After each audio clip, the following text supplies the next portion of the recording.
Hello, my dear viewers. This amazing story will be very instructive for you. It is very interesting and beautiful. I wish you enjoy watching it. An ordinary working day in the same place and team did not foreshadow anything unusual. Having taken his workplace, Tony turned on the computer and began to work, as usual catching Veronica's glances, which she threw at him furtively. The whole office knew that Veronica was in love with him, and Tony even found it annoying. Colleagues often teased him, and it was unpleasant for him. Tony, of course, joked about it, but in his heart, that's what struck him. He is a free man, prominent, quite well-to-do. Not so long ago bought an apartment, albeit on the outskirts of the city, but a 2-bedroom. And Veronica, not his type at all. You could walk past her on the street and not notice her. He didn't like fat women at all, and even with the baggage of a 4-year-old daughter. One should choose according to oneself, and not go for something that costs an order of magnitude more, he thought. Nanny, the economist from the neighboring office, was the perfect match for Veronica. A bald, chubby guy with a pot belly and glasses.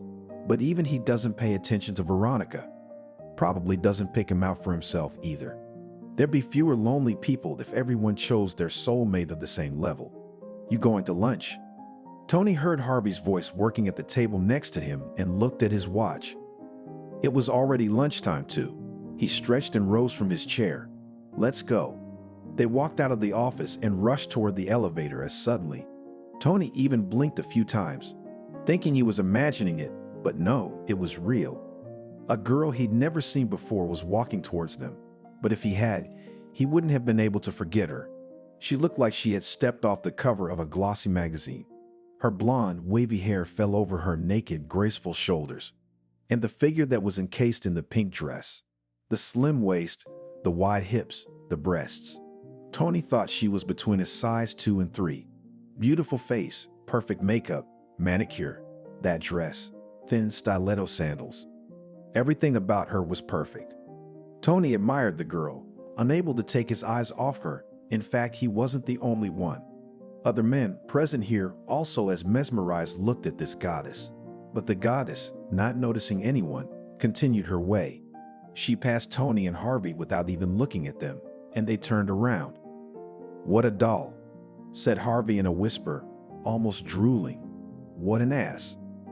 Tony also noticed her rounded ass, which was tightened by the dress. "Perfect. Not on weekends either. Tony, the places I like to go are not likely to be to your liking," she said in a somewhat condescending tone. "I'm sure she would. Let's go anywhere you like." Well, Marian smiled a little, and her eyes sparkled slyly. "Then on Saturday at the restaurant Turandot. Do you know it?" "No, but I'd love to go there with you." Tony was so happy he could fly to the moon and leave a phone number. Marian took a pen out of her purse and wrote her phone number on a napkin. "Thank you," replied Tony, putting the napkin in his pocket. He was in a great mood the rest of the day, looking forward to their meeting on Saturday. He bragged to Harvey about his little victory. "You better look at the price tag at that resto before you get excited," he replied. "You can't spare any money on a girl like that," Tony answered, but typed in the name of the restaurant in the search engine. Immediately going to the menu section, he whistled a little. "Yeah, that's what I told you," said Harvey. "Hey, 10 grand a plate. Fucking awesome." Tony scratched the back of his head thoughtfully. "I told you this girl ain't for the likes of us. You want a pretty girl like that, you got to spend some money. I don't believe she has no one. There's no way she doesn't have a man. It's up to you. If you got a little extra money, take her out to a restaurant. I doubt very much you'll be going to a room afterwards." Well, maybe not so fast, but it's still Sunday. Tony wasn't thrilled with the prices at the Turandot, but he wanted Marian so much that he was willing to splurge. "Will there be anything left to go out for on Sunday?" "I'll figure it out," he answered. The next day, when Tony came to have lunch in a cafe located on the first floor of the business center, he was surprised to stare at the table where Marian sat in the company. Actually, it was the company of the girl caused him such bewilderment. Next to the object of his dreams sat Veronica. What could be the society of a queen with a washerwoman? That was the association he had in mind at that moment. "Do you see that?" he asked Harvey. "See what?" He didn't understand. "What's what?" "Marian is having lunch with our Veronica." So what? Who knows who's having lunch with whom? He replied. Tony said nothing and went to the table where the most beautiful woman in the world was having lunch. Good afternoon, Marianne. Do you mind if my friend and I join you? He asked. Marianne strained her memory, but she couldn't remember the man's name. Veronica and I would like to talk alone. I'm sorry, she replied, rewarding him with a discreet smile. But Saturday is still on, I hope. He asked, a little disappointed. If you haven't changed your mind, yes, she said. Of course I hadn't changed my mind. Tony walked back to Nikolai. Of course you have. I'm dreaming about this Saturday, he thought. Her eyes, the most beautiful eyes he'd ever seen. They were mesmerizing, maddening. He was drowning in them, having looked into them only a moment ago. What's up? Did you blow him off? Harvey asked him. They need to talk to Veronica. About what? That's what Marianne can talk to Veronica about, he said in surprise, looking at the table he just stepped away from. I'd ask, Harvey replied. How do you envision it? I don't know. What difference does it make? Taking trays of food, Tony and Nikolai sat down at a vacant table. I'll ask Verka after lunch, said Tony. You should be doing this. You'll never get anywhere with that, Marianne, said Harvey. Tony frowned and looked at his colleague. Yes, I'll lay down my life, but she will be mine, Tony replied somewhat irritably. After all, he was not a beggar, and he was not lacking in looks, but Harvey was getting annoyed. He must be jealous, because he was probably drooling over Marianne too. But he wouldn't go for it, because with his beer belly it would be ridiculous to approach such a girl. Tony came back from lunch and immediately approached Veronica. Veronica, do you know Marianne? He asked, sitting down on the edge of her table. Yep, she answered, continuing to stare at the monitor. She had been in love with Tony for a long time and she knew it was not reciprocated, but it was still very unpleasant to see him drooling over Marianne. Veronica realized that she was not beautiful, and to Marianne she was like to the moon, but do not love only for appearance. And from where? Asked Tony. In the same school studied, she answered. Well, how small the world is. Listen, Veronica, does she have a man now? Veronica looked at Tony with undisguised surprise. I'm not in the habit of asking people about their personal lives. I understand, but it's important to me, and I have a huge favor to ask of you. One of these days, you could ask Marianne if she likes me. Not for nothing, of course. I owe you a treat. Tony, I'm not going to do that, Veronica said a little harshly. Please, he looked at her with a look of pleading. Tony, lunch is over. Go to your workplace. I will. Verochka, please help me. It's a matter of life and death. All right, I will, but just go away. You're the best, joyfully replied Tony and went to his desk, and Veronica continued to work. And on Thursday and Friday, Veronica watched how Tony's eyes light up when he sees Marianne. And no man had ever looked at her like that. That's what it means to be beautiful, she thought, sighing sadly. A man like Tony would never pay attention to a gray mouse like her. The long-awaited Saturday came, and Tony was looking forward to the evening to finally meet in an informal setting with the girl of his dreams, thinking at the same time how to continue this evening and at the same time, and the night at his house. This girl had been on his mind ever since he'd seen her, and he'd never wanted anything in his life more than he wanted her. No, besides, we're almost there, and I really hope you change your mind. I'm not in the habit of sleeping with men for food. It's not like that. Here we are. Tony parked the car in the parking lot of the restaurant. He got out first and opened the door on the side where Marianne was sitting, offering her his hand. Tony didn't particularly like the royal style. He was more of a fan of high-tech style rather than flashy pomp. The excess of gold around cut the eye, but for Marianne's sake, he was ready to go anywhere, as long as she liked it. They sat down at a table, and Tony thought only about how to make her go to his house after the restaurant. His imagination was painting pictures of their stormy night, so he was filled with an excitement that couldn't be damped. Tony opened the menu and hoped that Marianne would not order the most expensive dishes. He himself did not want to order anything at all, but he realized that he had to, otherwise she would understand the reason, especially there were dishes at quite humane prices. So choosing 2 dishes with a total cost of just over $2,000, he hoped that Marianne will make a choice in the same price category.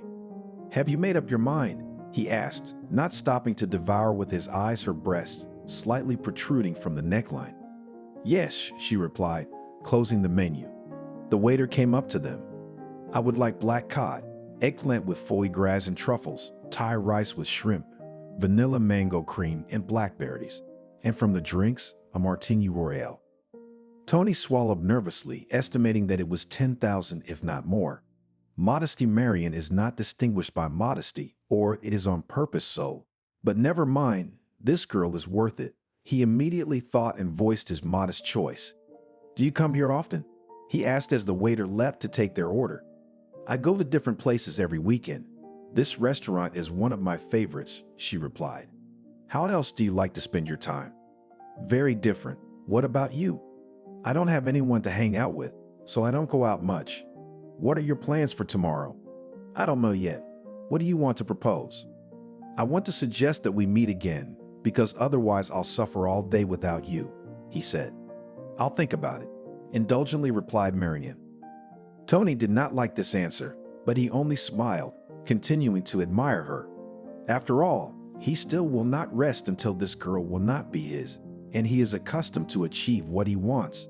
So this time he is waiting for a victory, even if you have to spend a lot, but Marion will be in his bed not today, so tomorrow, although even today is not all lost, he thought. I can't resist a question, said Tony, without taking his eyes off his beautiful companion for a second. And what do you want to ask? She asked, taking a sip of her martini. You don't have anyone right now? You're not seeing anyone. Tony was worried, but he hoped for the right answer. If there was, I wouldn't be sitting here with you right now, Marion replied. Glad to hear it, but surprised.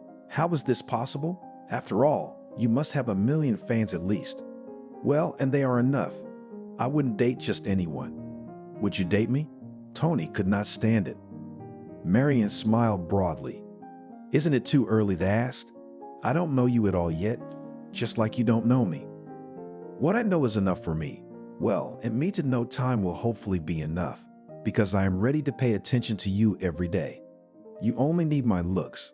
I know men love with their eyes, but with women it's different. We look at other things.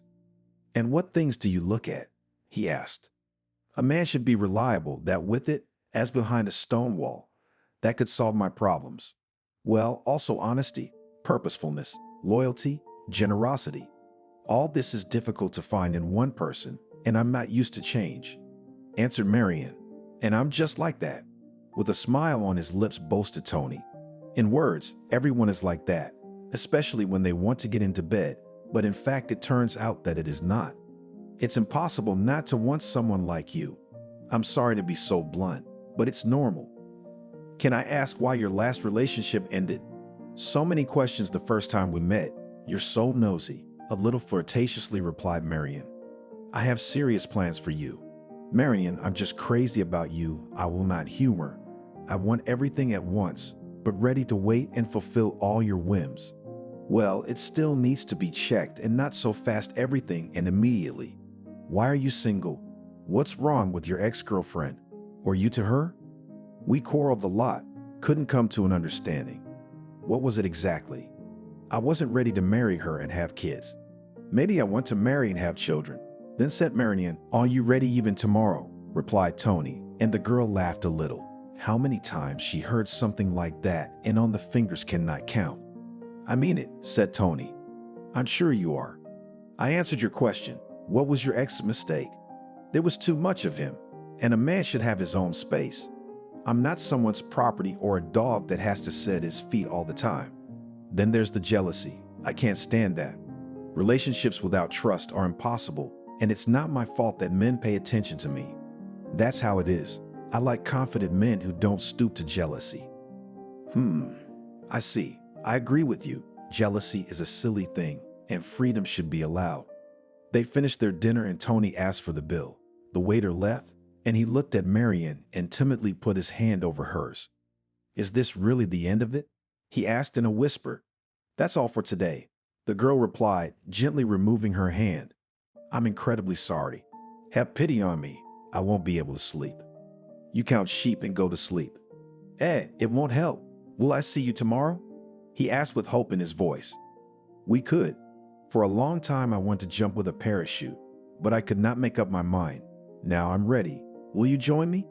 That's right. Tony was surprised. That's an interesting offer.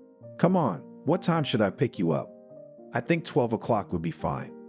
The waiter brought the bill and Tony paid about $300, thinking about what expenses awaited him tomorrow. Afterward, he helped Marion up from her chair and they left the restaurant. On the way, they chatted a bit about various topics, and when they reached her house, Marion didn't even let Tony kiss her. She jumped out of the car and rushed to her driveway without turning around. All that dough and not even a kiss. He muttered unhappily to himself and drove home. At home, Tony studied Marion's social networking page long and hard, flipping through her photos 100 times. He was tormented by a wild, unsatisfied desire, and his body reacted to the photo of the desired girl in a certain way. The mood was disgusting. The man could not find a place to be. After a little thinking, he went to the internet and began to look at the profiles of prostitutes. Having stopped on one, remotely similar to Marion, he dialed her number. Having agreed that within 40 minutes the night fairy would be at his place, he continued to look at Marion's photos. Feelings were feelings, but there was no going against physiology. He needed to relieve the tension and blow off steam, or he wouldn't live to see tomorrow. Selena, that was the night fairy's name, was punctual. Tony looked at her with an appraising gaze and invited her into the room. The girl was not bad looking, but she was far from the object of his desire. Since Tony's pants were already boiling, he got down to business without any further ado, pouncing on Selena. The first time was very quick, but it was immediately followed by a second, and after a short break, a third. Of course, he pictured Marion in front of him, and Selena had a similar figure and long blonde hair too. "How hungry you are," Selena said in a panting voice as the third time came to a close. "It's been a while," he replied. "Will you keep me overnight?" Tony looked at his watch. It had been an hour and a half since Selena had arrived at his place. The charge was $200 for 3 hours and $350 for the night. He decided it would be better to save money and make do with 3 hours. 3 hours would be enough. Only half of that time had passed. Tony lay on his back and put his hands behind his head and closed his eyes. "Make me feel good," he said, and Selena immediately got to work. Tony groaned slightly and introduced Marion again. A languid smile appeared on his lips and his mood soared. At least now he would be able to go out with Marion without sex for a while, without the risk of going at her like a crazed male. As Selena walked out after 3 hours, Tony thought about the fact that he'd have to pay less on his mortgage this month. He paid it off early, paying 3 installments a month, and with that, he had 2.5 years to pay it off. But it was good for him. He had a full discharge, so he would be able to sleep well at night. He was still looking forward to tomorrow. The only thing that was bothering him was the next expense. Tony turned on the computer again to look up the prices for the skydiving, and then he'd have to go to the restroom again. Tony was afraid to tell Marion that he wouldn't last that long. For God forbid she might scare him off, but he had to limit his expenses, and he thought about how to do it carefully without losing Marion. Sunday, Tony picked up Marion and took her to an extreme event for which he had purchased a discount coupon yesterday. The pleasure cost $9,500 in tandem with an instructor, and Tony decided to refrain from jumping. It was too expensive.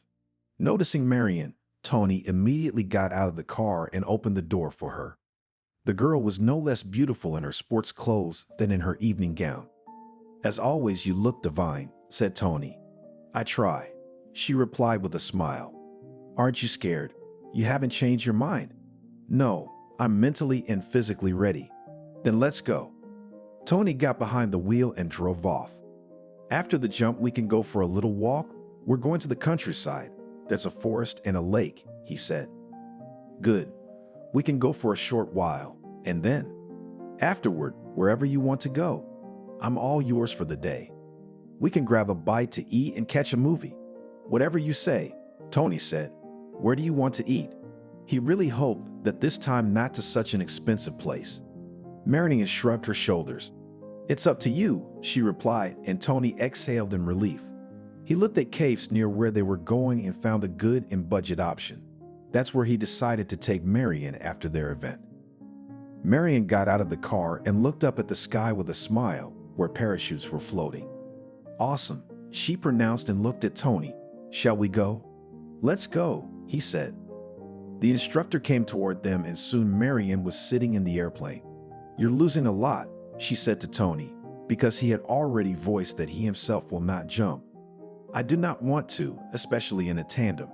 And no one will let a beginner jump on his own, he answered. Do you need a photo and video? Asked the instructor. Of course, replied Marion. Tony didn't show any sign that he wasn't thrilled with the idea. You can pay afterward, said the instructor before entering the airplane. Tony stayed on the ground and watched as the plane took off, and then Marion jumped out of it in tandem with the instructor.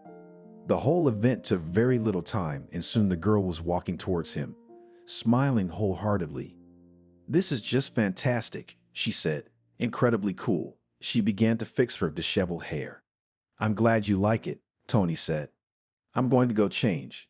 Marion went to the hangar, and Tony was approached by the instructor. In an hour and a half will be ready photos and video, he said. How much do I owe you? Asked Tony. 10 photos and video on a disc of 1,500. Can I use the card? By wire. Okay. Tony transferred the money and went to the hangar to wait for Marion, who came out about 10 minutes later. The photo and video will have to wait a little longer. Let's take a walk to the lake. Come on, she answered. They walked leisurely through a field leading to a forest where there was a small lake.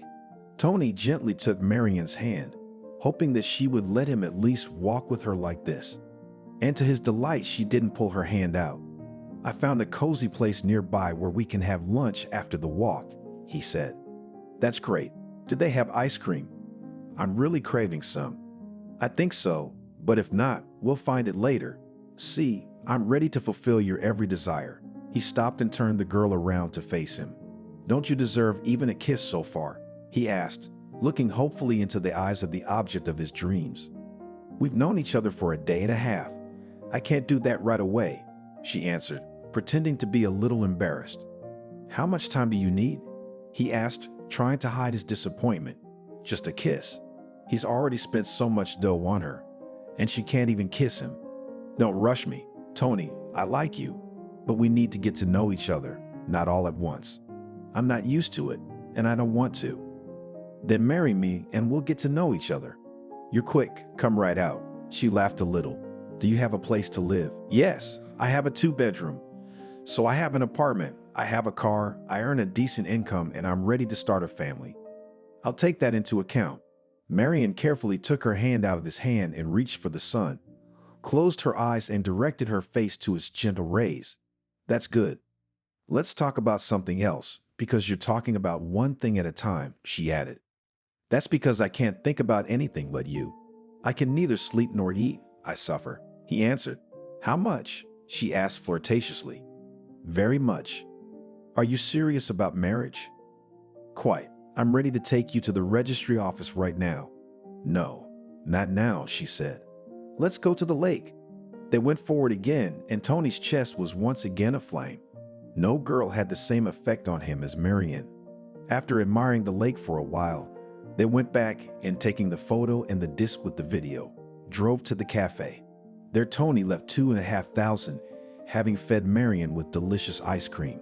But there was still a movie ahead, and together with the parachute and the photo shoot, it was still a lot of money. Every weekend, he would not be able to afford it, so he had to hint to Marion, and it was better to offer some kind of vacation that would not hit his pocket. When they got to the mall, they took tickets to the movie, which cost Tony $1,400, because Marion wanted to watch the movie in 3D and on the sofa. It was a full 40 minutes before the show, so Marion suggested walking around the mall.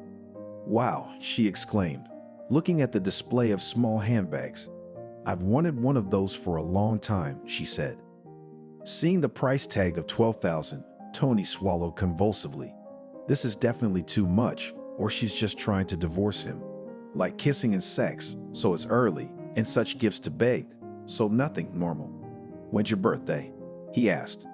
In 7 months, she answered and went into the department, immediately asking the salesman to shove her bag closer. Tony's forehead broke into a sweat. No way, he would never buy her a bag, he thought, but he was still afraid of scaring Marion away and was on the verge of panic. Spinning the handbag in his hands, Marion said that it was perfect and she could not buy it. The girl went to the cash register, and Tony had no idea what to do. Nervously looking at the exit from the department, he followed her. But then Marion took out a bank card and paid for the bag herself. Tony immediately exhaled. He felt incredibly relieved. After paying, Marion handed the bag with her new clothes to Tony. "There was one more place I wanted to look at while I had time," she said, taking him with her. This place turned out to be a lingerie store. Grabbing a few sets, Marion went to the fitting room. "I wish I could take one look," Tony thought, imagining her half naked in one of the sets. His body was tense again, as if yesterday's release had never happened, except he didn't want any more Celine. He only wanted Marion. Soon the girl came out of the fitting room and put 2 sets of lingerie on the register, the cost of which turned out to be a little over $300. "That's a lot," she said in a frustrated tone, twirling both sets in her hands and trying to make an incredibly difficult choice in favor of one. "I have to go with one." "Oh," she sighed sadly, continuing to twirl the underwear in her hands. Watching Marion almost crying, unable to make a choice, Tony muttered to himself and pulled out his bank card. "We'll take both," he said, putting the card to the terminal and watching $300 fly out of his account. Then he looked at his watch. The movie was 15 minutes away, which was good, or God forbid he'd make another turn. Handing Tony the laundry bag, Marion pecked him on the cheek, rewarding him with her charming smile. "Thank you," she said. "I hope to see you in one of them in the near future," Tony replied. "Now it's time to go see the movie." "Let's go," she answered, taking him under her arm. Tony watched the men squinting at his companion, and he was filled with pride that he was walking under the arm of such a beauty. Proudly raising his head and smiling, he led Marion to the elevator. He carefully wiped off his 3D glasses and gave them to Marion. And when the movie started, he let himself shyly put his arm around her shoulder, and she let him do it, which gave Tony hope that everything would work out with the girl of his dreams. "What did you think of the movie?" Tony asked as they walked out of the theater. "I liked it a lot. How about you?"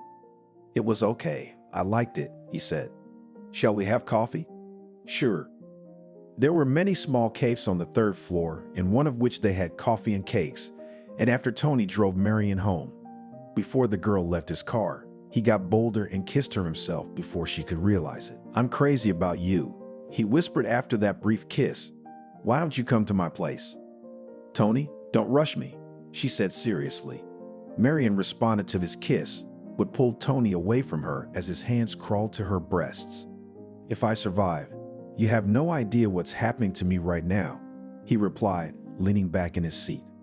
The girl smiled indulgently. "I'll see you tomorrow. Lunch together?" "Sure," he answered and took her hand and touched his lips to it. "I'll be up all night thinking about you." "See you tomorrow," said Marion and kissed him lightly on the lips. "A little bonus," she whispered and left his car. Tony closed his eyes and sighed. This is what he's going to do in this state, he thought. He's screwed. There's no way he'll give up now. Marion will be his, but just how to speed up the process. Harvey approached Tony as soon as he sat down at his workplace. "How was your date with the hottie?" he asked. "It was fine," he replied. "We spent both days together." Wow, she didn't blow you off." "Why would she blow me off?" Tony asked unhappily. "No offense, so what was it?" "Man, it's almost 50 grand. Harvey whistled. "Yeah, I told you you couldn't afford it. Almost a third of your paycheck in one weekend alone." "Well, it's the first date, then it will be more modest. I'm not an oligarch, so no money will be enough," Tony replied. "In such a girl you need to invest, so you better look for a job in the night," with a smile said Harvey. "One can live well without such expenses. There are plenty of cafes where no less delicious than in this Turandot, and entertainment can be cheap and cool. Next weekend, I'll organize the program myself on a budget." "I see. What was it?" "You didn't waste your money, did you?" "I wish. Just a little handshake, a kiss, and a little hug at the movies. Not much for that kind of spending," Harvey commented. "Well, it'll come back soon enough. All right, let's get back to work." "Come on, are you going to lunch with her?" "With her?" Harvey went back to his desk. Time passed quickly. It was time to go to lunch, and Tony hurried to Marian's office. It didn't take long for the girl to arrive, and together they went down to the cafe on the first floor. Set lunches cost $10, but after estimating that each day was $20 and multiplying this sum by 22 working days, Tony became sharply sad. "Are you doing okay?" Marian asked, noticing that Tony was thinking about something. "Yes, I didn't sleep well," he answered and smiled. "Do you want a ride home today?"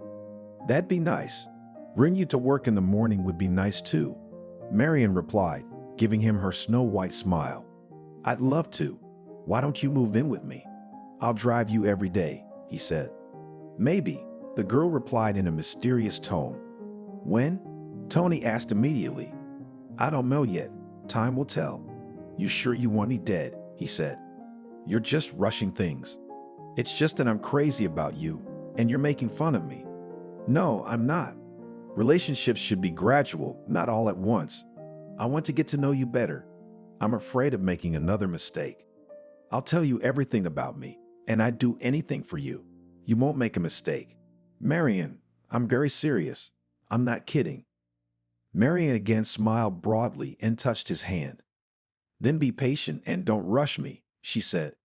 "I am both patient and ready to wait. It's just very difficult," Tony replied, looking at the girl with loving eyes. After lunch, Tony went back to his workplace. He caught Veronica's sad look several times, and he barely restrained himself from telling her that it pissed him off. But he decided to just ignore it, especially since he didn't care about her at all. By now, everyone knew he had Marian's hooks into him, and Veronica was no exception. He was catching envious glances from men today, and he was overwhelmed with a sense of his own superiority over them. Except that the financial side of things was very stressful. He had some cash reserves, but at this rate it would quickly run out, and he wanted to pay off the mortgage faster. After work, Tony met Marian at her office, and they went downstairs. "Are we going home?" he asked, starting the car. "We can stop somewhere for dinner," answered Marian. "Can we go to your place or mine and cook dinner ourselves?" "Tony again." "I would be very pleased if you cooked me dinner," Tony replied. "I don't mind at all, but just dinner and no pestering." "Really? I'll do it. You or me?" The man cheered up dramatically. "Let's go to my place so you don't have to go back and forth, except I have an empty fridge." "No problem. We'll stop at the store." Okay. What are we cooking?" "It's up to you. I'll eat whatever your beautiful hands make." Tony stopped the car at the nearest supermarket, and taking the cart at the entrance, he and Marian went into the store. "How about baked trout and fried potatoes and a vegetable salad?" asked Marian. "That's fine. Let's do it." Marian began to put in the cart products, but except for the trout and vegetables, there were shrimp, expensive juice, cheese, olive oil, sausage cut, scallops, a piece of beef, and much more. Tony realized that Marian had decided to stock her empty refrigerator. Having laid out at the cash register about $200, he regretted 100 times that he had asked to have dinner at her house, because in a cafe it would have cost him much cheaper. Saved? B. He cursed at himself, dragging the grocery bags to the car. Once in Marian's apartment, Tony gasped. A posh 3-bedroom with a huge hallway and kitchen, furnished with expensive furniture and tastefully decorated. "And you live alone in such a nice place?" He was surprised. "Yes." "Did you inherit it?" "No. Only part of the down payment. The rest was taken in the mortgage, but there is still half a year to pay. I spent almost my entire paycheck on it. My ex used to pay the down payment, but now I'm on my own. I'll pay it off and then I can breathe, because now I'm restricting myself." "How big a payment?" $2,000 a month to pay it off faster. I'm paying it off early too. Why do you need a place like this on your own? I won't always be alone. Are you ready to let a man into your territory? Tony was surprised. Why not? So, if anything, and kick out easier. Marian laughed. Let's go cook dinner. Having filled the refrigerator with food, Marian started to fish, and Tony asked her to peel potatoes. The two of them did it quickly, and in a little over an hour, dinner was ready. Delicious, said Tony, savoring a piece of trout. I'm a good cook, boasted Marian. You have no flaws, That's why I dream of marrying you, said Tony. Everyone has flaws, replied Marion. Tell me about yours, immediately said Tony. What a sly one. So I'll tell you all my secrets at once, she replied cheerfully. Just a little bit. Well, I am very demanding to men, although it is rather a virtue who looks at it. I already realized that. What else? Now you tell me. I'm a little sloppy, but I'll make up for it for you, Tony replied. Finished with dinner, Marion put the dirty dishes in the dishwasher and sat down at the table again. Will you pick me up tomorrow morning? She asked. Or maybe we can drive from here together. Tony got up from his chair and squatted down next to Marion. He took her hands in his and started kissing her. I love you, don't I? He whispered. Tony, she began to say, but he didn't give her a chance to continue, his lips on hers. He was seized by a frenzy of desire. He lifted Marion from the chair and took her in his arms and carried her to the nearest room. The girl resisted, but he continued on, ignoring her until he had her on the bed and Marion had the finesse to kick him in the groin. What are you doing? He moaned, bending in half. What were you doing? Roughly, she asked and got up from the bed. You're acting like an animal. Go away, Tony. Animal? It's normal for people to want physical intimacy with the one they love. If you don't like me, why are you torturing me? We've known each other for 3 days. Torturing you? I told you 100 times I can't do it this fast. I asked you not to rush me, you promised, but you just pounced on me like a maniac. I'm sorry, I can't control myself when you're around. The pain subsided and Tony got up from the bed. I'm sorry, I couldn't help it. All right. Come on, you have to go. Tony left the room and followed Marion to the door. Before leaving her apartment, he looked at the girl with eyes full of longing and pain. Have you forgiven me? He whispered. Forgiven. Marion came up and kissed him lightly on the lips, and then whispered in his ear. Don't rush it. A shiver ran through his entire body as her lips touched his earlobe. My body reacts to you in a certain way and I can't control it. I want you, he confessed. Don't get yourself worked up. Tony, I like you, I told you, but you're in too much of a hurry, it's stressful. It's hard to keep my cool around you. I'll go then. Lowering his head, he said, and Marion kissed him lightly on the lips again. Tony tried to hug her, but she immediately pulled away from him. See you tomorrow, she said, smiling meaningfully. See you tomorrow. I'll be waiting for you in the yard in the morning. Good, she replied. Tony sat in the car and wrapped his arms around his head. What a bitch, he thought, a dynamo. She's just making money and keeping him on a short leash, telling him that they'll have it all ahead of them. He'd be ruined before he got there. He'll have to get up an hour earlier to pick up Marion. After sitting like that for a few minutes, he drove home. When he entered the apartment, he immediately took a cold shower to cool down a little, to call Sveta or anyone else. He did not want to spend money, especially since thanks to Marion, they were flying away at a breakneck speed, and he didn't want anyone but her. In the morning, having had breakfast, Tony called Marion and told her that he was leaving. A little less than an hour later, he was standing in front of her driveway. Hi, she said cheerfully as she approached the car. Hi, he replied, squeezing out a smile. The girl kissed him on the lips and got into the car. They drove halfway in silence. Are you angry with me? She asked. No, it just hurts, he answered, and she immediately realized what place he was talking about and smiled, not answering anything. Are we going to lunch together today? She asked. Sure, he replied. Will I see you at the weekend? My friends are calling me for a barbecue, and I wanted to suggest that you come with me. A friend has a summer house near the city. Will you come with me for both days? I'll think about it, replied Marion. She did not particularly complain about such trips to strangers. I have normal friends, all with girlfriends, by the way. I've already told them that I'm coming with my girlfriend. You did? She asked. That's what I said. That's what he said. All right then, I'll do it. Let's go. Tony immediately smiled. When they reached the business center, they went inside, holding hands, and Tony again watched the envious glances of the men in the center.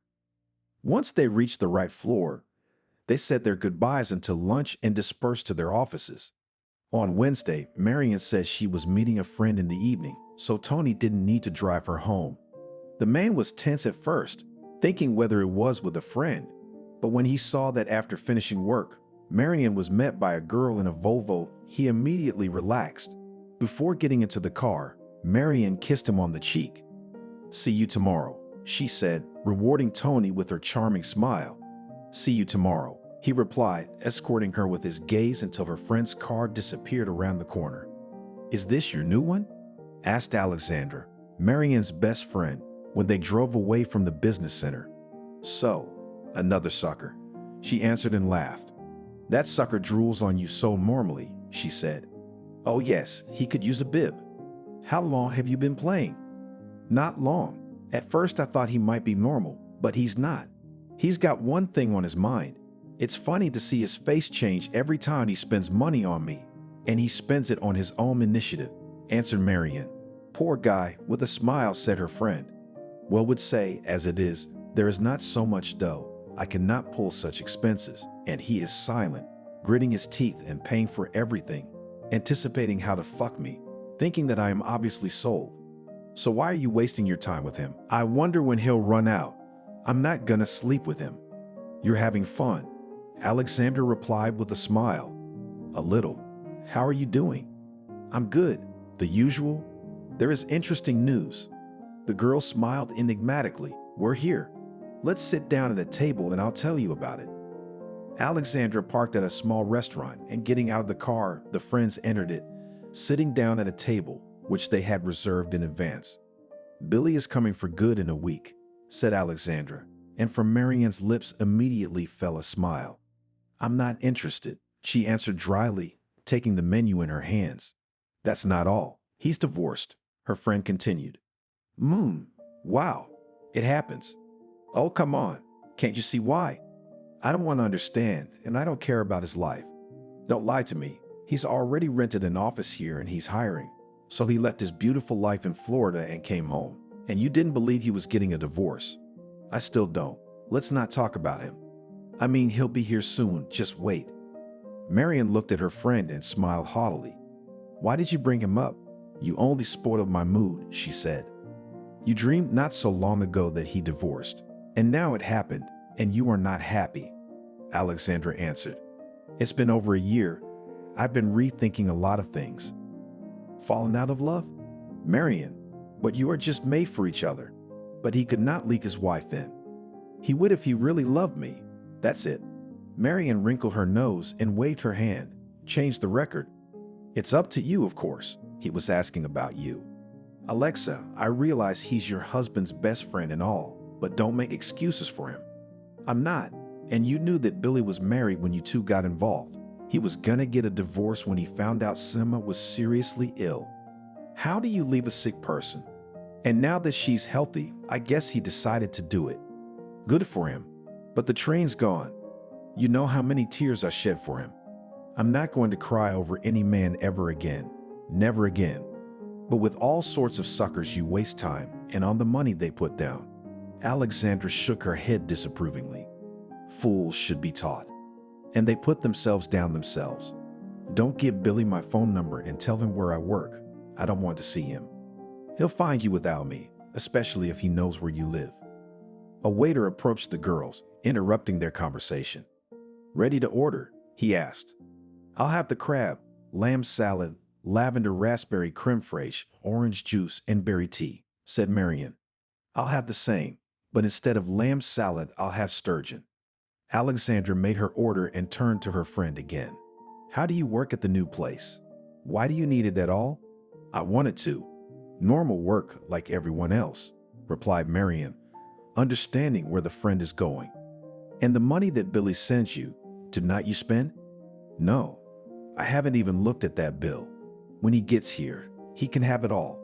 I don't want nothing from him. He's a benefactor. Thinks money will throw money, and I, as Penelope, will wait for him to condescend to me." Proudly strung her nose, said Marion. "And yet you are wrong about him. Well, let's not argue. He will come here. You'll figure out your relationship. I forget what his name is. You know, the one you dated for 6 months. Did he back off?" "He is. You're Othello. There are no normal men, Sasha, no." "Well, my Barry is quite normal, so don't generalize," Alexandra said of her husband and added, "Billy too, by the way." Well, consider yourself lucky, and please stop. That's it. Change of subject, Marian said irritably. The waiter brought their order and the girls began to eat. Marian's thoughts were now completely occupied with Billy, the only man she really loved, but she had broken off the relationship with him a little over a year ago. Billy was a friend of Alexandra's husband and lived in Florida, occasionally visiting on business. That's how he and Marian had met one day on another of his visits. Billy had all the qualities that should have had an ideal man for Marian, except that Billy was married and the role of mistress did not suit the girl. Favorite promised to divorce, but his wife was seriously ill. What exactly Marian did not know, because she did not need these details. In the end, Billy asked to wait, promised that later, when she recovered, that he could not leave her in such a difficult moment, but he loved only Marian. All excuses, she thought then. Old as the world, they broke up, and then tears and pain, disappointment, depression, loss of interest in life. Billy called, came to visit, begged her not to tear things up like that, begged her to give him some time. But Marian was adamant it was now or never, and he never got divorced. And so a friend opened an old wound, making her remember the past and feel again the echoes of the pain she had experienced then. Thursday morning, Tony picked up Marian. That she didn't look the same as usual, he noticed at once. She looked as if she had cried all night, which was almost true. "Marian, what's wrong?" he asked anxiously. "Nothing. Everything is fine," she answered and got into the car. "Have you been crying?" "It was my allergies," she lied and smiled. "It'll go away. I already took a pill." "You sure?" "I'm sure." Marian took out her makeup bag from her new purse and started to put on her makeup. She'd been up half the night and had almost overslept for work. There was no time to put on makeup, so she had to go like that, with puffy and slightly red eyes. "How was it with your girlfriend?" asked Tony while Marian put on makeup. "Fine. Went to a wonderful restaurant. Very tasty there. Maybe we'll have dinner there tonight," she asked. Tony tensed up. "I'd love to, but I can't tonight," he lied. "I have to help my parents, I promised, so I'll drop you home after work and go straight to them." "Some other time then," she answered calmly. When they got to the business center, they went to the offices, agreeing, as in all the last days, to go to lunch together. "So is our star still dynamiting you?" asked Harvey Tony when he returned from lunch. "This weekend we're going to my friend's country house. Everything will be there," he answered smugly. "Are you sure?" "Sure. Nature, keep booze. We'll sleep in the same room. And if she agreed to go like this, she already agrees to have sex. How much longer can we keep dragging this out? It's obvious she likes me. So envy me, Harvey. Not everyone can have a girl like that." Tony had a smug smile on his lips. "Don't get too excited before the time, as if she wouldn't stand me up again," Harvey replied. "Don't be jealous," said Tony and stared at the monitor. Friday. Getting into Tony's car, Marian sighed sadly and looked at the man. "Tony, I'm so sorry, but I can't go to your friend's dacha," sadly she said, and Tony felt a chill inside him. "What's wrong?" "Why?" he asked, trying to contain his resentment. "Here." Marian showed her hand and Tony didn't realize what was wrong. "What?" he asked, looking at the girl's fingers. "The nail is broken. It's not proper to ride with such nails." "Well, and something else," she answered. "That's not the reason. If it's so important to you, after work we'll stop by the salon and get your nails done." "What else?" "Well, I also started something this morning." Tony knew what she was talking about right away. He felt like smoke was coming out his ears. This is just a joke, he thought. "That's no reason either," he answered, although it was still a reason. Marian had made it clear that there would be no sex again. "Anything else?" "Nothing else. If you are not embarrassed by my these days and we will stop by the salon tonight, I see no reason not to go," she answered. Marian saw perfectly well how Tony was freaking out, trying not to show it, but it was not good at it. She understood perfectly well that at the cottage he hoped to finally get what she had denied him so far. Only this time he will be a bummer, Marian thought and smiled a little. They stopped by the salon after work. Marian had a new manicure, for which Tony charged $50. She was going to pay for it herself, but he beat her to it. And the girl did not object. It was his business. No one forced him after all. The way to the cottage of Tony's friend was not close, so at 6 in the morning, he picked up Marion. On the way, they turned to the store where Tony bought a bottle of martini, mango, and a huge watermelon. It was uncomfortable to go empty-handed, even though his friend said he didn't need to bring anything. He wanted to celebrate his promotion at work, so he bought everything himself. "Do you have water in the car?" Marion asked, taking pills out of her purse. "There's a whole bottle in the glove compartment," he answered. "What kind of pill?" When these days, my stomach always hurts a lot. Here is a painkiller I want to take," she answered and took out some water.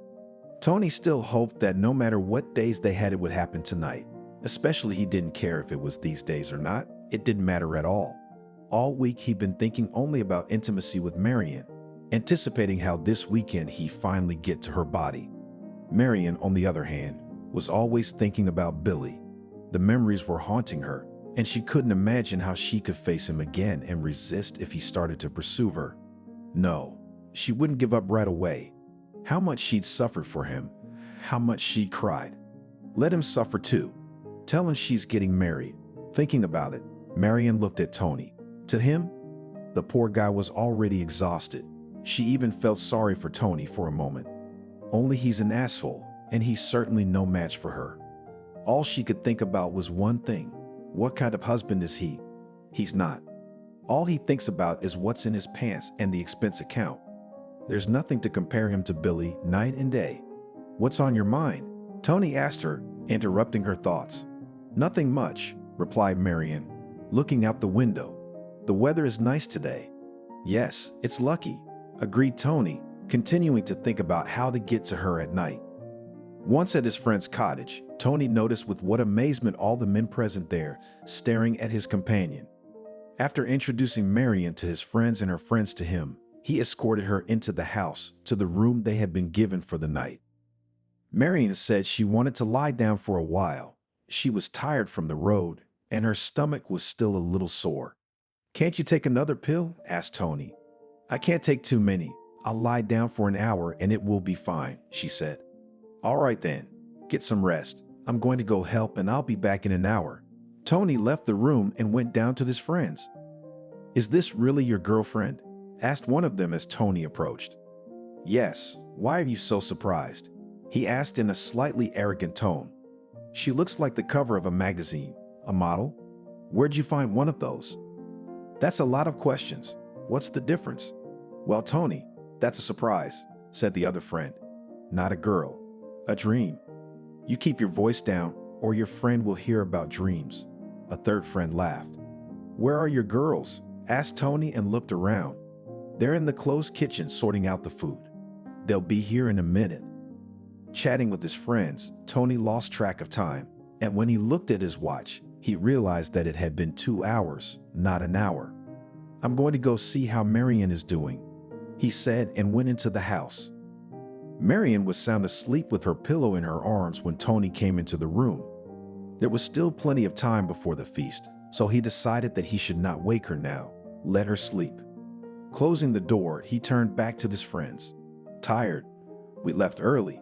Let her sleep," he said. Marion opened her eyes and stretched. She looked at her watch and realized that she had slept for more than 4 hours. When she heard the sound of approaching footsteps, she got out of bed and began to comb her somewhat disheveled hair. "You awake?" Tony said with a smile as he entered the room. He immediately walked over to the girl and put his arms around her, imprinting a kiss on her neck. Marion pulled away from the man. "Tony, well, I'm combing my hair," she said. "Is everything ready there already? Because I'm hungry." "I was just following you to call you to the table. Everything's ready," he said. "Good," she said with a smile. They left the house and came to the table outside, where 3 of Tony's friends were already gathered together with their girlfriends, who looked at Marion with scrutinizing glances. "Hello, everyone," she said with a smile, sitting down at the table. Shashlik, fruits, vegetables, everything was delicious, but the company. Marion felt like a white crow. Tony's friends took turns squinting at her, as did their friends, except that their looks were different. Definitely the girls didn't like her company. Tony, on the other hand, he sat there like a pompous turkey, showing that she was his girlfriend, and feeling his superiority over his friends and their conversations. What kind of shallow people, Marian thought, regretting that she had come here. There was nothing to talk about and no one to talk to.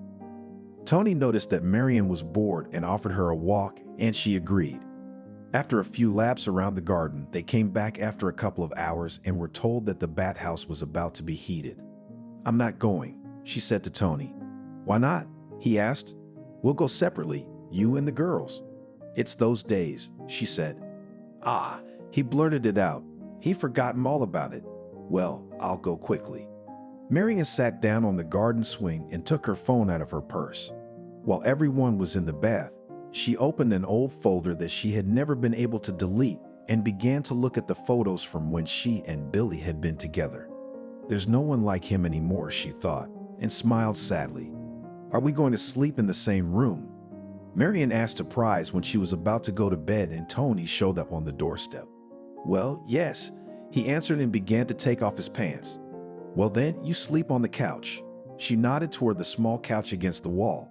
"Marian, are you kidding?" he asked unhappily. "There's not enough room for two," she replied. The bed was indeed small, and two adults would not be comfortable sleeping on it.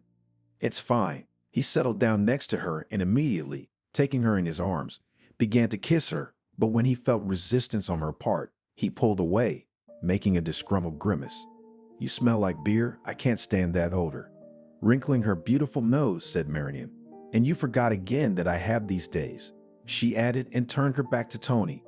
Remembering all the mad words, he said them to himself.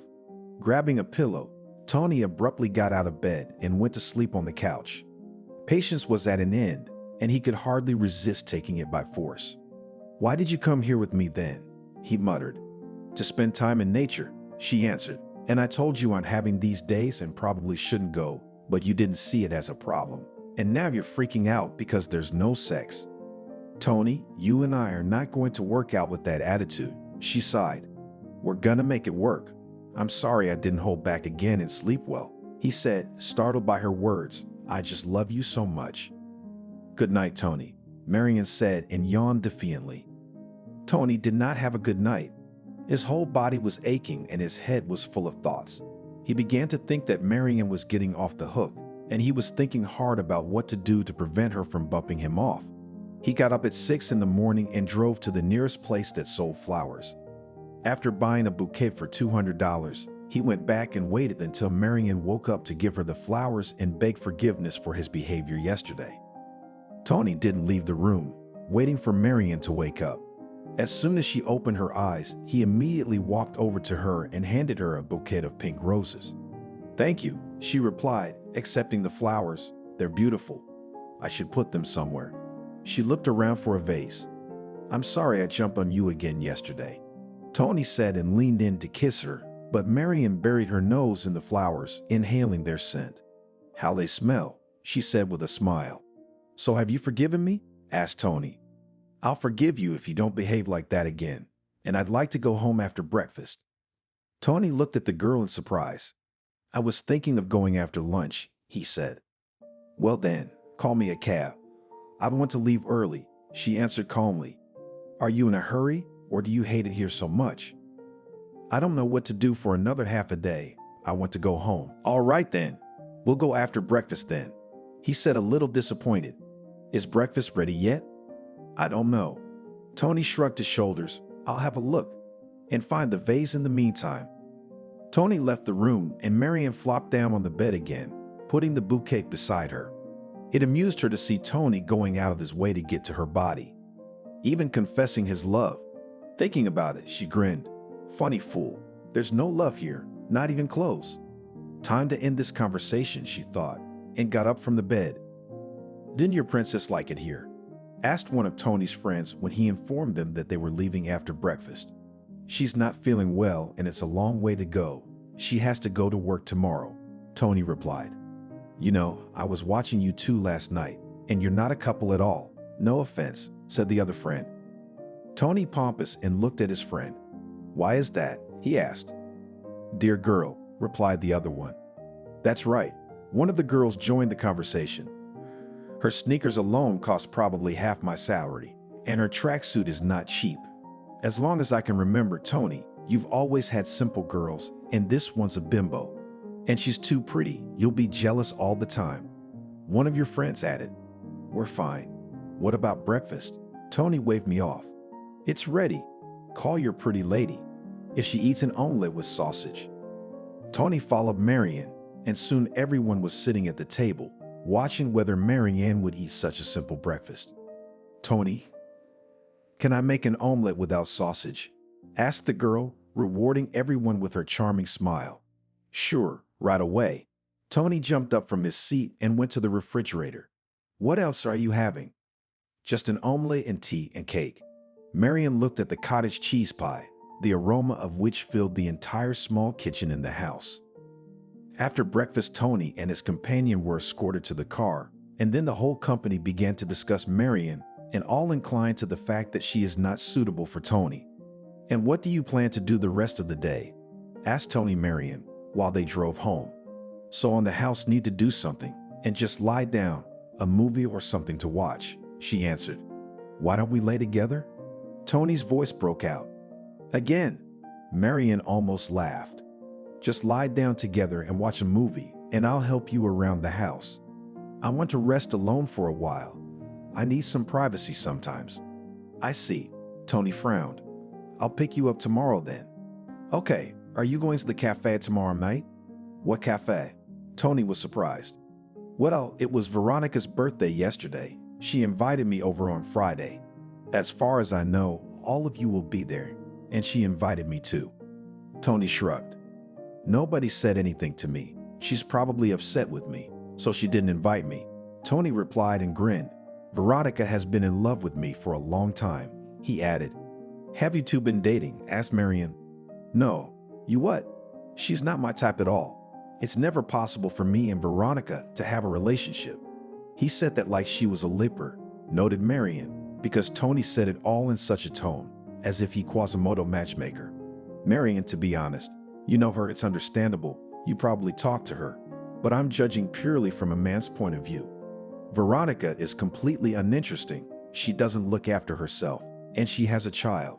It would be very difficult for her to find a man. I guess some people like fat people.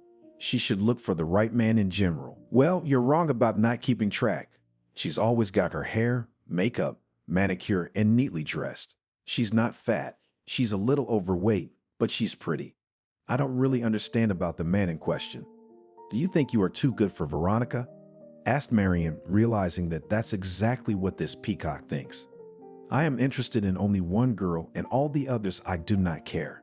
Tony replied and smiled at Marianne. I only said that people like Veronica are not my type at all. And if I had a child, would you still like me as much? Suddenly asked Marianne. Of course, you're a different matter. Tony was lying. Although, as far as Marianne was concerned, he probably wouldn't be stopped by anything.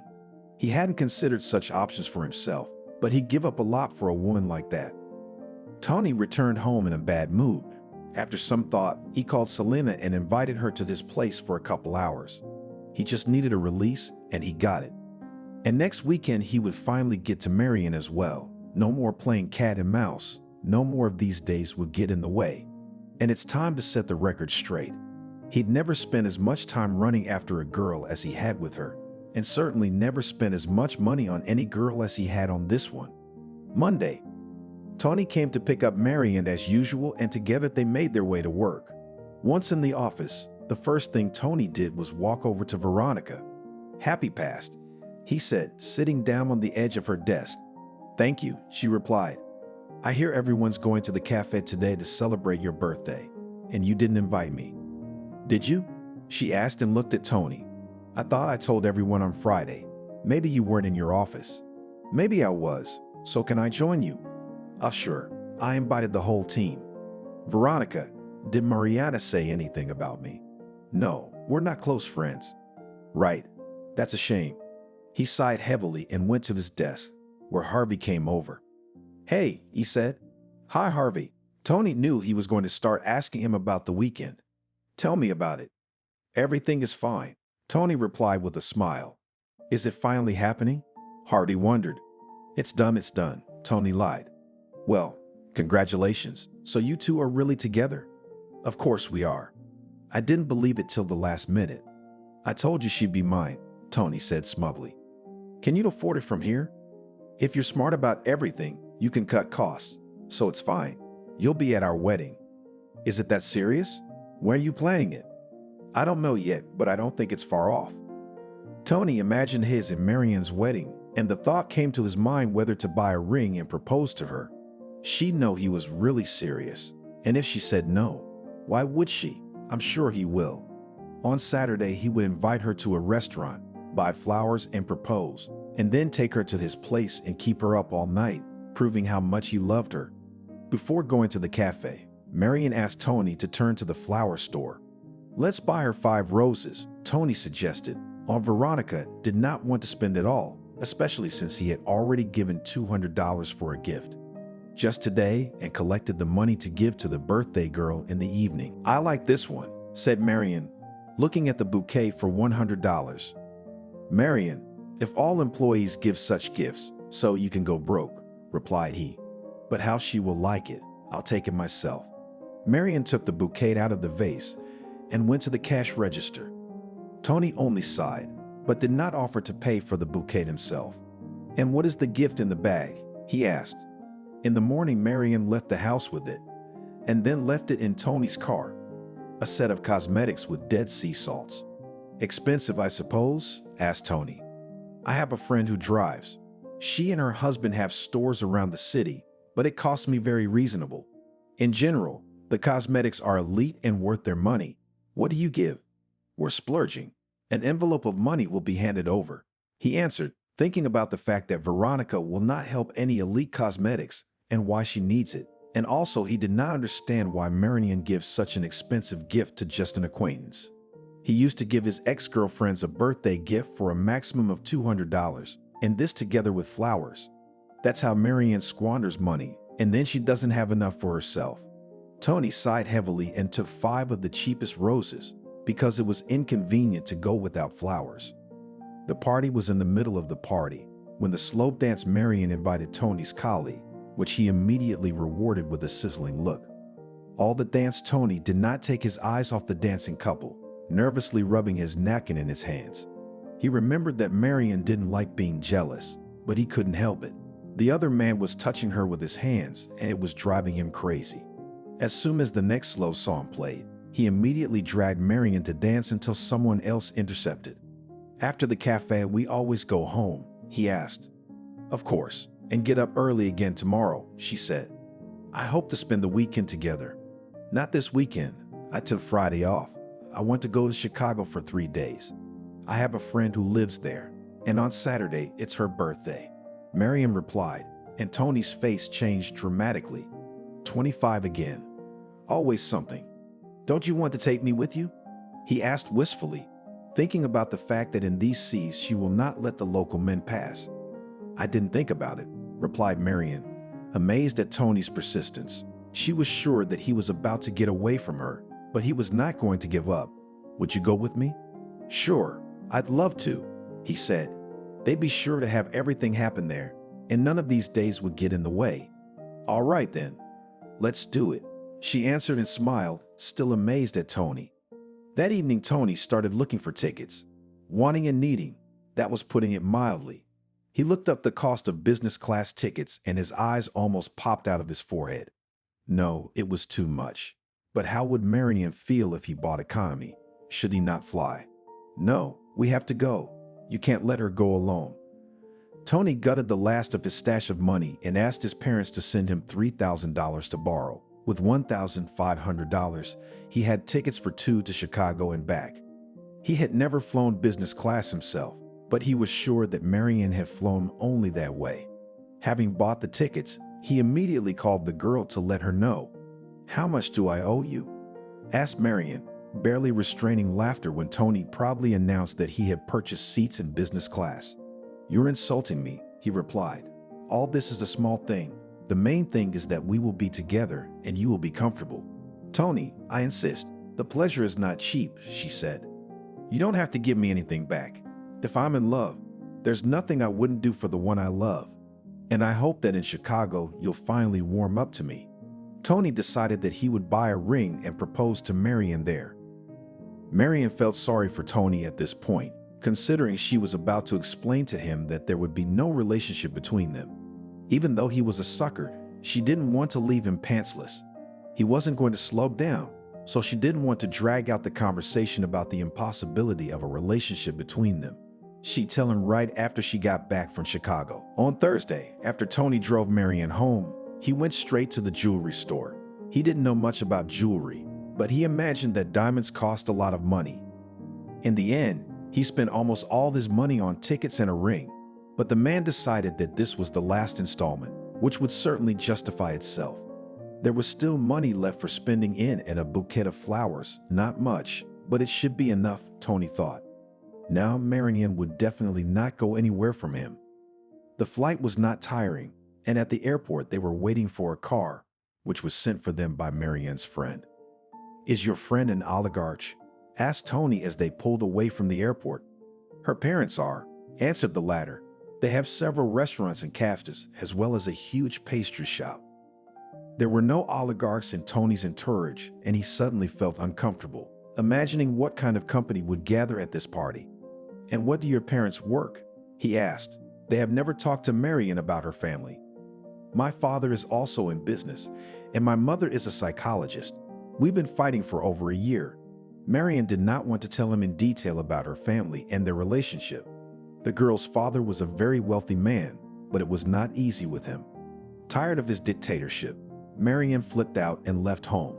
She sold her grandmother's apartment, which she inherited, and bought the one in which she now lives.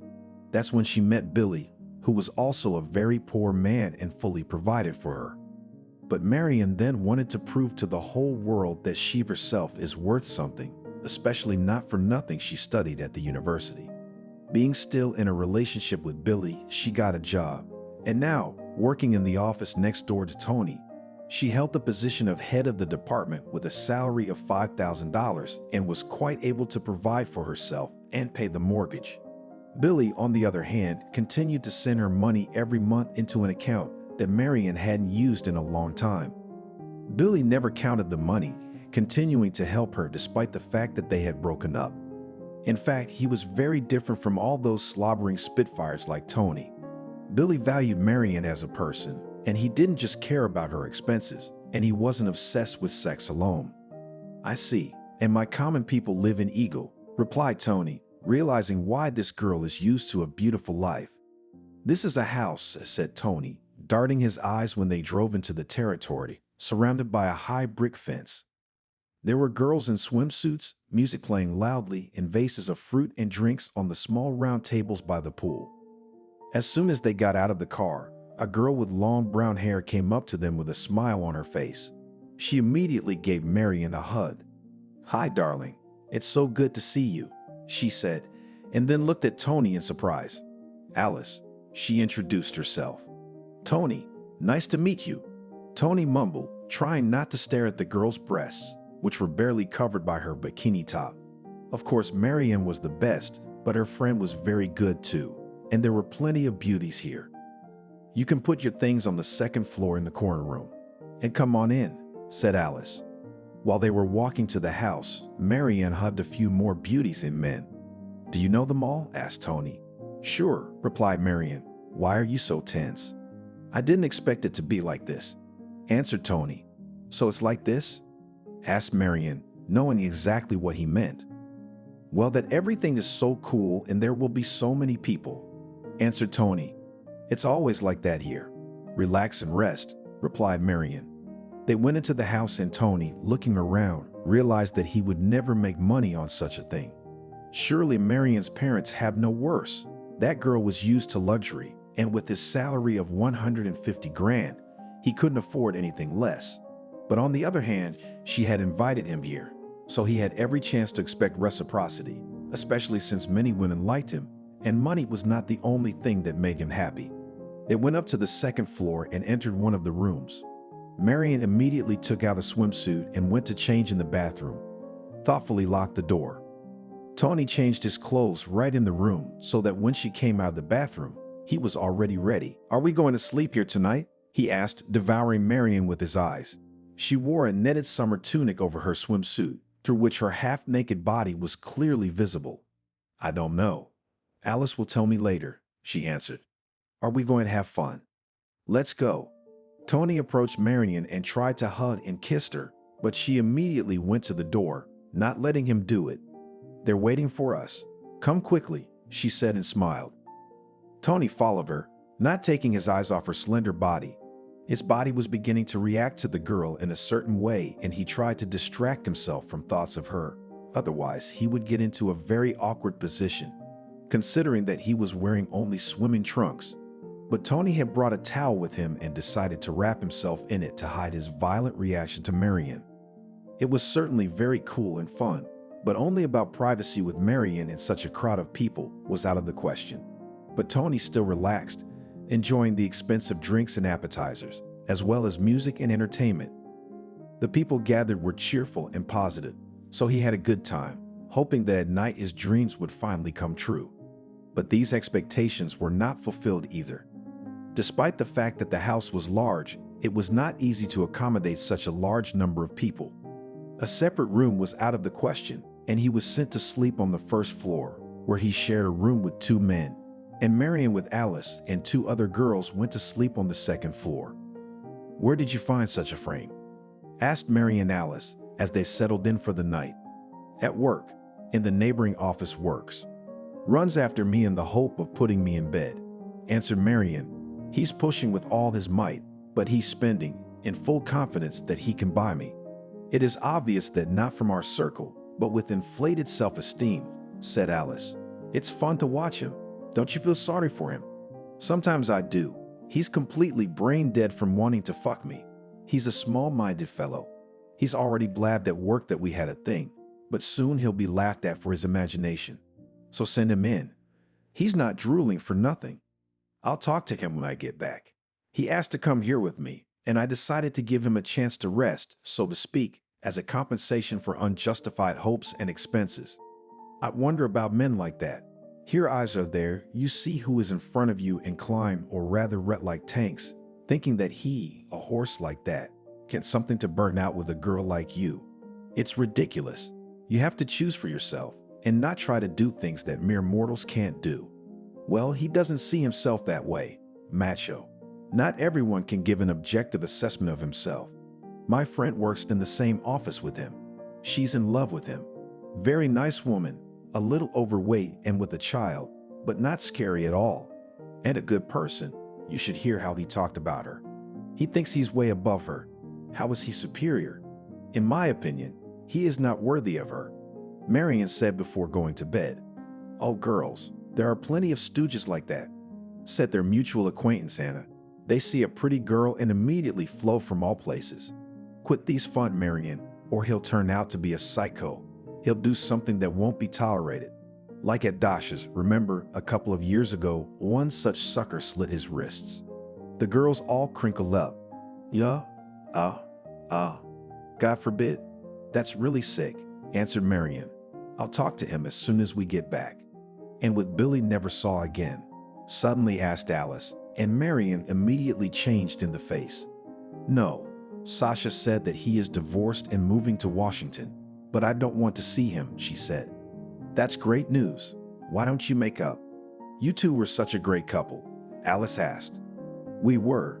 He left me then, even though he promised to divorce me. It's over between us. Oh, Marion, where could you find a better one? And it was you who sent him away.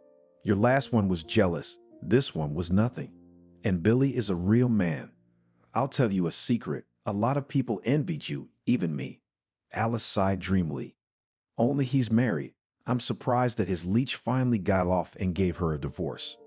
Probably still grabbed half of everything that does not belong to her. That's for sure. Who wants to leave empty-handed? The important thing is that he's free now.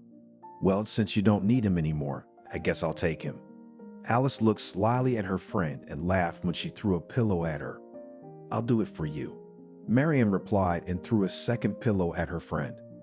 That was to prove it, Alice said, throwing the pillows back at Marion. The next day was even more intense than the first. In the first half of the day, the whole company went to the sea, where there were rides on a banana, a water tube, a scooter, a game of beach volleyball. A separate piece of beach was set aside for them, and Tony had no idea how much such a birthday celebration could cost. They spent about 5 hours there and then moved on to Alice's house. Toward evening, tables were set up outside, bursting with delicacies, and then there was live music and a foam disco right by the pool. Tony decided not to deny himself anything, because when else would he be able to attend such an event? And your golfer is getting into the taste, laughing, said Alice, watching Tony drinking a 2015 San Leonardo in the company of 2 of Alice's friends. And it looks like he's found some new bodies that he can't afford and doesn't have the stature for. I bet he is. He's never been to a party like this before, Marian replied. The next morning after breakfast, it was time to leave this paradise, which Tony did not want to leave. Did you like it? Asked Marian, noticing how longingly he looked at Alice's house as they drove off. I don't know. It was great. I've never had such a vacation, he said. I only wish I could have been alone with you. Marian just smiled and looked out the window without answering. When they returned to Washington, Tony took the car from the parking lot, and on the way home Marian fell asleep. She woke up when Tony's car stopped. Where are we? She asked, looking out the window and realizing that he hadn't brought her home. My place, he said, and pulled a ring out of his pocket. Thought about proposing to you, but there was no way. Marry me. Marian clapped her eyes in amazement. Tony, are you serious? She asked. Of course I am, he replied. Tony, I'm sorry, but no. We're totally wrong for each other. I wanted to talk to you about the fact that nothing will happen between us and we won't see each other again. Tony went pale. I don't get it. You gave me hope and now you're telling me we're not going to see each other. Well, we've been talking, getting to know each other, so I came to that conclusion. And I don't love you, she said. Huh? Tony grinned nervously. You're throwing me. Everything inside him began to boil with anger. Dynamic for so long and now you're in the bushes. That long? You sound like months. Let's just go our separate ways. Do you have any idea how much money I blew on you? He yelled. Oh, is that the reason I have to spread my legs for you? Do I look like a prostitute to you? You're worse. He put the ring in his pocket and looked at Marian hatefully. Why did you call me? And this ring costs almost my entire salary, not to mention other expenses. Well, you asked for it, and I did not ask you for the ring, as well as the rest. Now you've shown your nature, which I've already seen. I don't want such a man, she answered rudely. What kind of man do you want? Who will pour millions into you and not fuck you? He almost shouted. Nobody asked you to pour anything into me. By the way, I'll pay you back for the ticket. And for the rest, then give it to me, he roared. Marian laughed. That's all love is, she said. You're going to laugh that I'll fuck you right in the car, he said, and Marian immediately pulled the door handle to get out, but the doors were locked. All you wanted was one thing, all the thoughts in your pants. Just because you tried to buy me doesn't mean I'm for sale. Open the door, she said, giving him a searing look. First, let's go to my place and do what we should have done a long time ago, he said. I'm not going anywhere and I don't owe you anything. Tony unlocked the doors and got out of the car first. Marian also hurriedly left the car, and Tony took her by the arm and dragged her to his driveway. Let go, horny, she said, and kicked him in the knee. Bitch, he wheezed, immediately letting her go and lifting his leg to stroke his knee. Get my suitcase and I'll call a cab. Tony went back to the car and opened the trunk, threw Marian's suitcase out of it, and then wandered to his driveway, throwing a few insults at the girl. Marian called a cab and Tony pulled out a bottle of vodka as soon as he entered the apartment. He was close to hysterical and was shaking with anger. After drinking several shots of vodka, he sat down at his computer and started looking for a prostitute who looked like Marian and was cheaper than Sveta. In an hour or so, he was already making out with Nadia. To Mariana, she was certainly far away, but $200 for 3 hours. The girl worked off her money with more than enough, but Tony felt better only physically, and on the soul was incredibly nasty. He still wanted Marian, no matter what.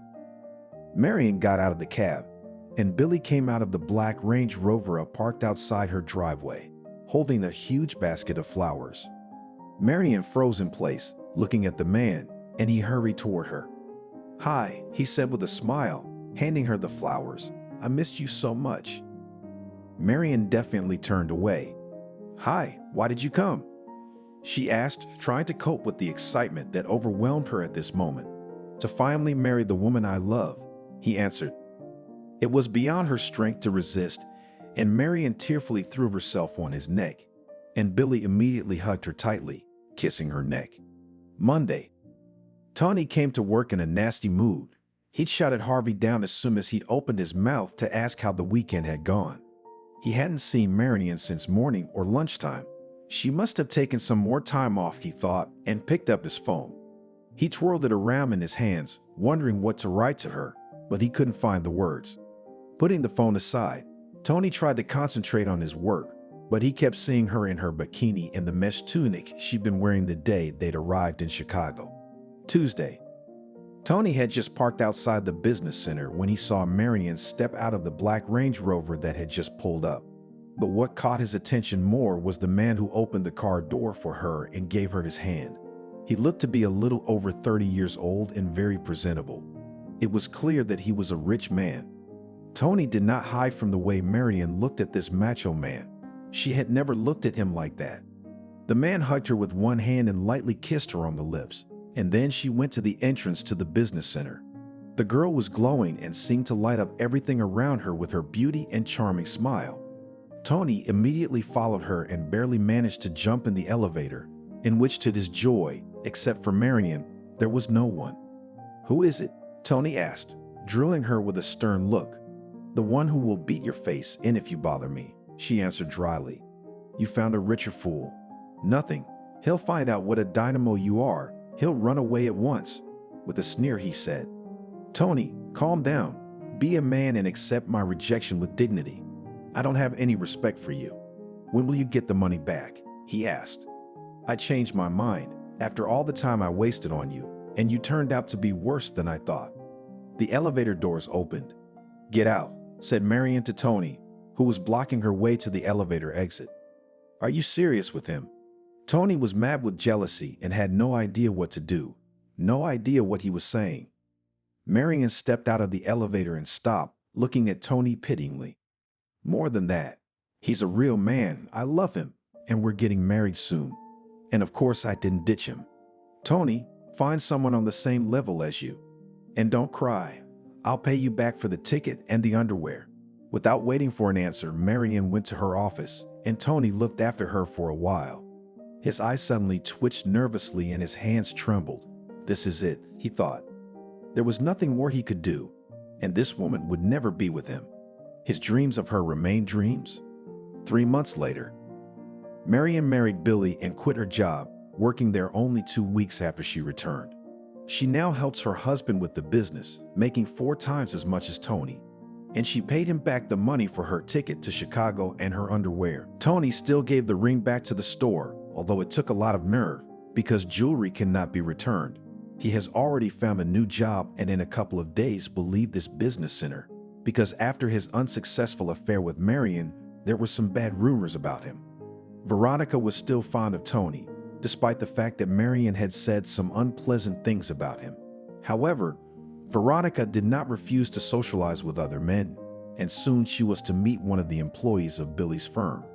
Mariana's goal was to find Veronica a fiancé, and their senior manager liked the woman. In fact, she liked him from the photo.